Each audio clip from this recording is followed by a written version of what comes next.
Okay, good morning. So it's Easter morning, April the 4th, 2021. A quick review. I am still planning on moving to Puerto Rico.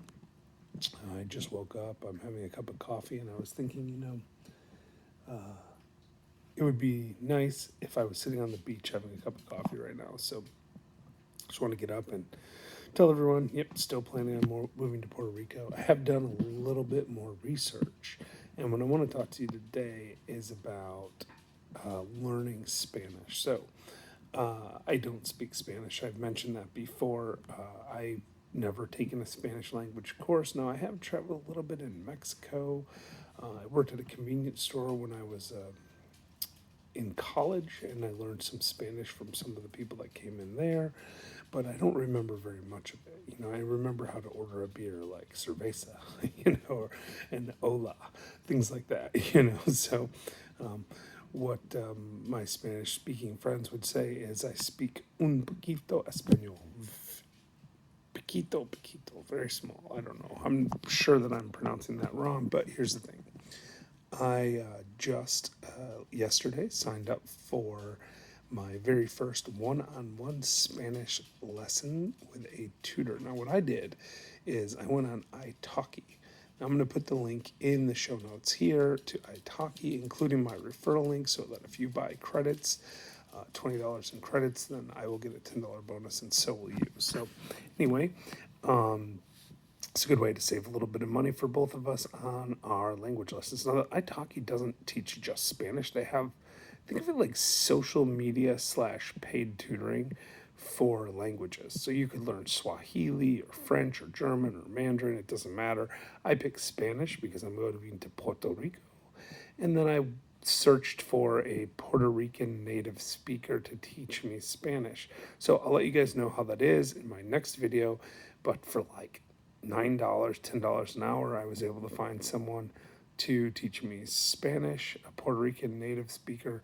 And so I'll be doing an introductory lesson, and then we'll build a plan. He has very good reviews, and has done over 1,000 lessons, and still has nearly a 5-star review rating. So it makes me think that I'll probably get a lot of value for a relatively small amount of money. So like I said, you could even find Spanish speakers for $2 or $3 an hour if you wanted someone out of South America.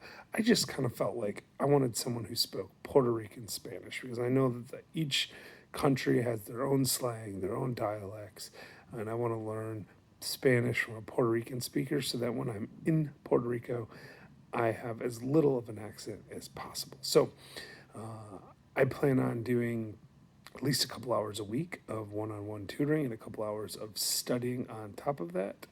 And like I said, I'm very excited about using the Italki app. It's like Zoom style. Just have a conversation. You can get people with all different levels, people that are native speakers, people that are trained teachers, people that are tutors.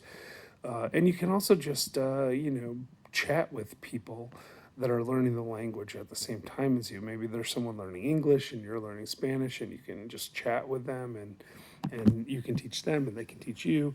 So there's so many options for learning a language. The technology is just amazing, and I'm really excited about it. So yes, if you're going to move to Puerto Rico, or really anywhere at all, I think it's really important to learn at least a little bit of the language before you go, because you want to fit in as much as possible. You want to be able to communicate with your neighbors. You want to be able to order food at restaurants. You want to be able to figure out how to get your driver's license. It doesn't really matter what the reason is, but if you're going to move to a country where they speak a different language, I would highly recommend learning that language. The only time I've ever sort of lived in another country, I lived in Cairo, Egypt for 5 years. 5 years, that would be different, for 5 weeks. And during that 5 weeks, I tried to take 3 hours of language class per week. It wasn't a lot, but what it did is it allowed me to walk out on the street, buy a bottle of water, some fruit, whatever it was, and know that they understood what I was doing and I understood what they were doing. And I found from traveling around the world that even just a little bit of effort on language will make the people feel so much better to have you around. I mean, if you think about it, it makes sense. it's very frustrating.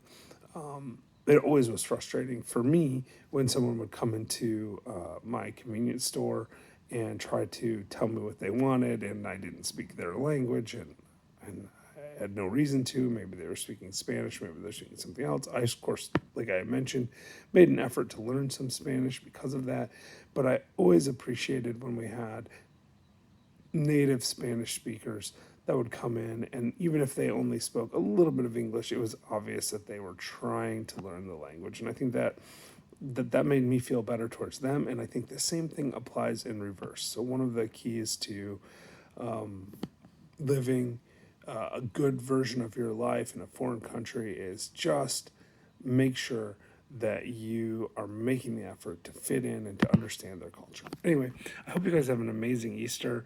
I'm looking forward to going to church here in just a little bit. And I know in Puerto Rico, most people are Catholic. I'm not Catholic, but at the same time, I'm excited to get immersed in the culture and celebrate Christmas and Easter and all the other holidays with them. So I hope you have a great day, and I look forward to talking to you again soon.